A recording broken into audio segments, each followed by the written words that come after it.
Shalom peuple de Dieu, je suis très heureux de vous accueillir dans l'émission Kairos. Kairos, le temps de Dieu, Kairos, la lumière du monde, Kairos, Jésus de Nazareth, Kairos, le temps de Dieu dans ma jeunesse. Moi c'est évangéliste Magloire Mba FD. Bienvenue dans votre tranche d'émission dénommée Kairos. N'oubliez pas d'aimer notre page YouTube et notre page Facebook pour l'intérêt du royaume. Aujourd'hui, c'est la méditation, la prière et le jeûne.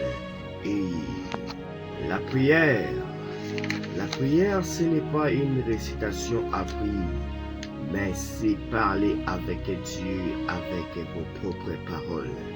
Exactement quand un enfant s'adresse à son père. Ainsi, prier, c'est être en relation, en communion avec Dieu. Et cette communion avec Dieu, nous l'avons à cause de Jésus-Christ, son Fils, qui est le seul médiateur entre Dieu et le Fils, Dieu et les hommes plutôt selon 1 Timothée chapitre 2 verset 5. En aucun cas, la Bible nous autorise de prier les morts ou Marie, la mère de Jésus-Christ, selon Lévitique 19. En tant que fils ou filles de Dieu, nous avons tous la liberté de nous approcher de Dieu, le Père, dans les noms puissants de Jésus-Christ. Oui. Jean chapitre 14, verset 13 à 14. Plus vous apprendrez du temps pour lui parler, plus vous apprendrez à les connaître. Il y a plusieurs raisons qui doivent nous pousser à la prière.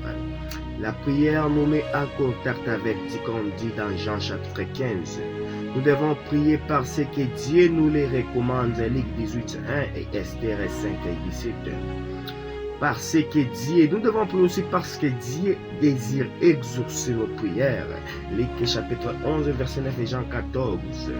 La prière, c'est aussi être à l'écoute de la voix de Dieu qui parle à notre esprit et à notre conscience. 1 Samuel chapitre 3 verset 10. La prière est le remède à nos besoins. Philippiens chapitre 4 nous dit: ne vous inquiétez pas, mais en toutes choses faites contre vos besoins à Dieu par des prières, des supplications et des actions de grâce. My God. C'est par la prière Dieu nous transmet sa volonté. Dans Jean chapitre 4 verset 37, aussi vous pouvez lire dans Actes des Apôtres chapitre 13. C'est par la prière nous recevons la force pour résister aux tentations. Matthieu chapitre 26 verset 41. Vous pouvez aussi Luc chapitre 21 verset 36. Les jeûnes aussi, nous devons aussi jeûner. Parce que la première des choses qui doivent nous pousser à jeûner, parce que la Bible dit Jésus-Christ lui-même a jeûné. Oui, Jésus-Christ aussi lui-même a jeûné. Le jeûne doit être une décision prise entre vous et Dieu pour vous aider à renforcer votre foi. Nous devons aussi jeûner quand les leaders proclament un jeûne solennel.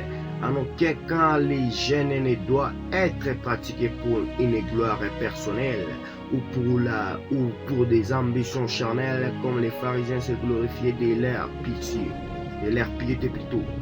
Oui, j'ai dit aussi que nous devons jeûner quand un leader proclame un jeûne.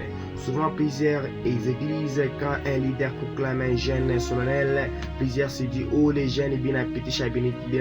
Non, laisse-moi te dire une chose, que Dieu parle toujours avec Moïse et non Israël. L'utilité des jeûnes. Les jeûnes nous aidera à la restauration de notre vie.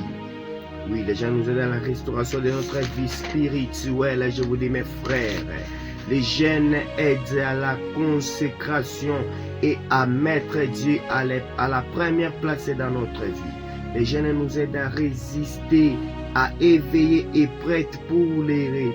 Donc les jeûnes nous aident à rester éveillés et prêts pour les retours du Seigneur Jésus. Les jeûnes nous aident à affermir notre foi. Les jeûnes nous aident à placer notre confiance à Dieu pour être secourus dans la détresse et pour recevoir la protection divine en cas de danger. Esther chapitre 4 et le verset 16. Il nous aide à vaincre le monde. Les jeûnes nous aident à recevoir les salis des âmes perdues. Comme Moïse qui jeûnait pour les salis de son peuple qui était qui était voué à la perdition, comme vous pouvez lire dans Deutéronome chapitre 9 et le verset 13. En conclusion, on peut dire en grosso modo, en grosso modo, la prière et le jeûne nous aident à recevoir les bénédictions spirituelles. Non seulement les bénédictions spirituelles, aussi la puissance du Saint-Esprit et les dons spirituels.